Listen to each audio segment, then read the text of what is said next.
Olá, minhas amigas e meus amigos. Chegou a hora do nosso encontro nesta terça-feira, 17 de janeiro. Já pediram uma pizza hoje? Hoje é o dia do pizzaiolo. Foi criado pela Associação Verdadeira da Pizza Verdadeira de Nápoles. Por quê? Porque dia 17 de janeiro é dia de Santo Antão, o padroeiro da pizza e do forno. Acho que já veio lá de uma tradição que no dia de Santo Antão, que é muito venerado na Itália, comiam pizza. Enfim, é o alimento de emergência da gente, né? Chamam a pizza, vamos a uma pizzaria. Eu não dei sorte quando fui comer uma pizza em Nápoles. Não dei sorte. Não estava boa, né? Mas o pizzaiolo é o mestre, é um artista, né? De jogar a massa para o ar, usar bem os temperos, o molho de tomate, os queijos. Já está dando água na boca, né, para pedir uma pizza.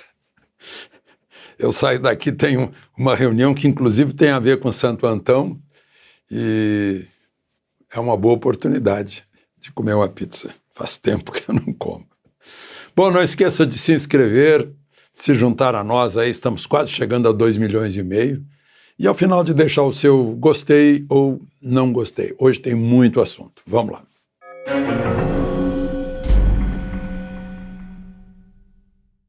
Bom, o primeiro assunto de hoje, a Procuradoria-Geral da República já enviou para o Judiciário a denúncia contra 39, pedindo a condenação de 39 dos destruidores, os que atacaram patrimônio público, os vândalos, né, que atacaram patrimônio público na sede dos três poderes. E olha só, vocês não foram surpreendidos. Agora, os jornalistas que estão usando o termo terroristas foram surpreendidos, né? Está aqui na notícia, no próprio jornal, do Correio Brasilense. A Procuradoria-Geral da República diz não ter imputado aos denunciados suposto crime de terrorismo em razão de a lei exigir, para a caracterização do delito, que os atos sejam praticados por razões de xenofobia, discriminação ou preconceito de raça, cor, etnia e religião. Eu já mostrei para vocês aqui a lei que define terrorismo, né, e que diz que terrorismo são os atos praticados com essas características, né, por razões de xenofobia, discriminação e preconceito. E não é o caso. Agora vejam só, aí a lei que define são atos de terrorismo tem itens vetados pela presidente Dilma. Aí eu fui atrás da lei inteira antes do veto para saber o que ela vetou. Vejam só o que ela vetou. São atos de terrorismo. Vetou o seguinte: incendiar, depredar, saquear, destruir ou explodir meios de transporte ou qualquer bem público ou privado. Uau! E ela vetou. Ia pegar toda essa gente. Mas ela vetou tentando separar da lei, né, dar um alvará, uma franquia, né, um habeas corpus preventivo para movimentos sociais que têm feito isso, que fizeram isso muitas vezes em Brasília, chamados movimentos sociais como o MST, por exemplo, né? Tem um outro veto. Nas mesmas penas incorre quem der abrigo ou guarita à pessoa de quem saiba tenha praticado ou esteja a praticar o crime de terrorismo. E mais adiante ainda, fazer publicamente apologia de fato tipificado como crime nesta lei ou de seu autor. Ela vetou tudo isso. Então a justiça não tem condições, nem ninguém, de chamar o pessoal de terrorista. E aí incorre, sim, quem chamar de terrorista no crime de calúnia. Porque crime de calúnia é atribuir crime a alguém. Vejam só que roda, né? Bom, eu queria falar sobre um ato desses praticado dentro do Palácio do Planalto. Aquele sujeito que derrubou o relógio. É um relógio do século XVII. Então surgiu nas redes sociais a história de que o sujeito entrou às 12h25, foi a hora que ele quebrou o relógio, porque é a hora que o relógio estava marcando. Não, esse relógio está danificado, avariado há muito tempo. E nunca houve interesse em consertar o relógio. Então, essa hora é fictícia, né? Essa é a informação oficial que passo para vocês. E a grande curiosidade é que dá para identificar o sujeito. O sujeito olha para a câmera, tentou destruir a câmera com um tubo de extintor de incêndio, né? E olha meio perplexo para a câmera. Então está fácil de identificar o sujeito, que nessas alturas deve ter tirado o bigode já, né? E fica a grande pergunta no ar. Será que ele usou essa camisa no segundo turno? Ou que camisa ele estava usando no segundo turno? É outra discussão também desse caso, né? Então, é preciso identificar e apanhar esse sujeito que estava praticando uma destruição terrível de um relógio do século XVII, né? Obra de arte, patrimônio histórico, né? E patrimônio do povo brasileiro. Bom, vamos em frente. Pegar esse sujeito é muito importante. Bom, uma outra questão de justiça, né? O ministro Lewandowski negou um pedido de habeas corpus para duas pessoas que estão presas, o Eduardo Englert, que é de Santa Maria, Rio Grande do Sul, e a Francisca Farias, que é de Marabá, do Pará. Ela está no presídio feminino, ele está no presídio masculino, né? Negou sob o argumento de que há um entendimento no Supremo que o ministro não nega um ato de outro. Ou seja, não posso negar um pedido de prisão preventiva feito por Alexandre de Moraes. Só para vocês saberem, né? Aliás, o ministro Gilmar Mendes liberou 83 detentas do presídio feminino da Colmeia para caber às mulheres que foram presas em consequência dos atos do dia 8 de janeiro. Bom, e por sua vez, a ministra Rosa Weber...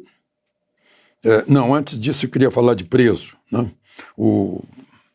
Isso é uma questão de direitos humanos também, acompanhar essas prisões. E saber a audiência de custódia, como é que é. Teve gente que realmente não estava lá, não entrou em palácio, não quebrou nada, gente que nem saiu do tal acampamento lá na frente do QG, né? Como é que fica? Aí, Ministério dos Direitos Humanos é para isso. Só que o Ministério dos Direitos Humanos não está preocupado, pelo jeito, com as atuais prisões em massa, mas com prisões feitas nas décadas de 60 e 70, no tempo do governo militar, porque acaba de anunciar a nova composição da Comissão da Verdade, cuja finalidade é ressarcir as famílias, né, das vítimas de 50 anos atrás, todas anistiadas, aliás, né?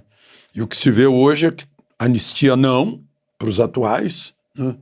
E a gente fica se perguntando, e aqueles que foram presos injustamente vão ter ação civil de indenização pelos danos morais, né? Isso são coisas que a gente tem que discutir. Agora sim, Rosa Weber, que numa liminar, por proposta da Procuradoria-Geral da República, suspendeu o indulto de Natal de Bolsonaro através de um decreto do presidente. A Constituição diz que o presidente pode indultar, né? É decisão dele, em que ele incluiu policiais lá do Carandiru, dos acontecimentos de 1992, quando foram mortos 111 detentos numa rebelião. Faz mais de 30 anos e dizem os criminalistas que depois de 30 anos já não há mais condições de aplicar pena nas pessoas, decorrido o fato. Bom, ainda de mudanças. O Ministério de Relações Exteriores, o Itamaraty, anunciou que está caindo fora de um acordo de Genebra, assinado por Brasil, Estados Unidos, Egito, Uganda, Hungria, Indonésia, sobre aborto, né, para combater o aborto.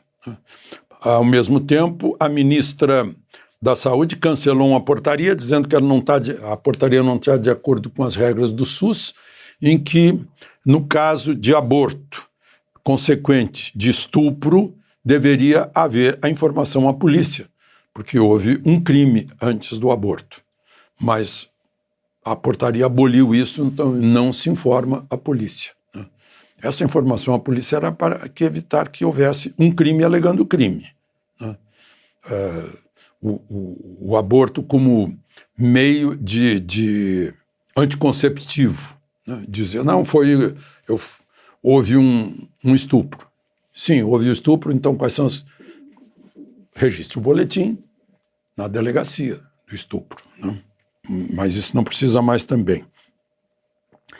Outra coisa, o tal de voto de qualidade do Conselho Administrativo de recursos, né, fiscais. Voto de qualidade é do auditor fiscal, que ele vota 2 vezes contra o contribuinte. É um negócio que contraria todos os princípios de direito, né? In dubio pro réu. Se houver dúvida, se houver empate, o réu é beneficiado. Isso é óbvio, né? Para não cometer injustiça.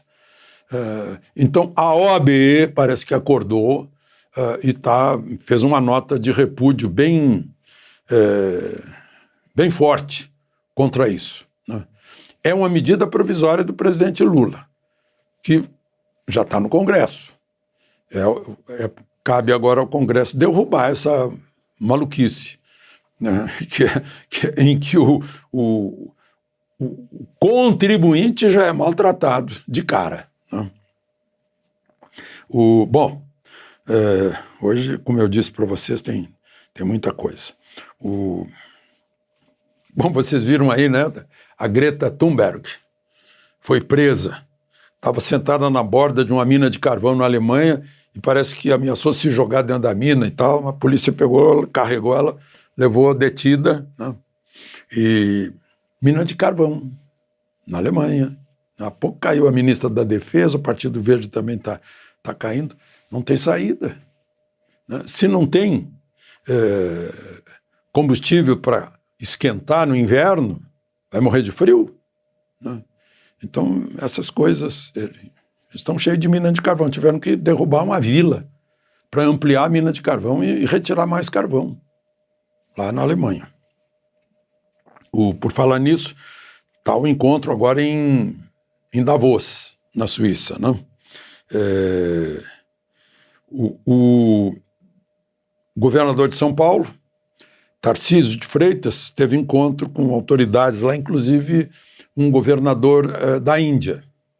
E ele está muito preocupado com ferrovia, lá em São Paulo. E eu vi que a Índia comprou agora da Siemens, alemã, 1.200 locomotivas, com garantia por 35 anos, ou seja, garantia de manutenção por parte da Siemens alemã. Custou 3 bilhões de euros. Ou seja, a Índia não está brincando com o seu futuro. A Índia hoje é a maior população do mundo. A China acaba de anunciar que agora está reduzindo a população. Parece que baixou 60 milhões. Mas a Índia continua subindo e tem que se preocupar com o seu futuro. A fala do ministro da Fazenda e da ministra do Meio Ambiente que estão lá é basicamente sustentabilidade para conter o desmatamento, né, e falar mal do governo que saiu. Né, mais ou menos isso. Ela conseguiu fazer um elogio velado ao agro. Ninguém falou do agro lá. Devemos dizer para o mundo, olha, vocês dependem, segurança alimentar vem do Brasil, né, que tem a super tecnologia para o agro. Mas o máximo foi a ministra Marina Silva dizer que nós temos tecnologia para proteger o meio ambiente e para produzir comida. Foi o máximo que disseram lá. Mas E aqui no Brasil, né, a notícia também é a deposição do presidente da grande Federação das Indústrias de São Paulo, a Fiesp, o Josué Gomes da Silva, filho de José de Alencar, que foi vice de Lula no primeiro mandato. Foi deposto por 47 votos a 1. Ele está recorrendo à justiça, dizendo que o quórum não chegou ao quórum, que o quórum devia ser de 110 sindicatos para poder votar. Está lá uma briga nesse sentido. Bom, então é isso, gente. Dia da pizza, só para dar água na boca. De Brasília, Alexandre Garcia.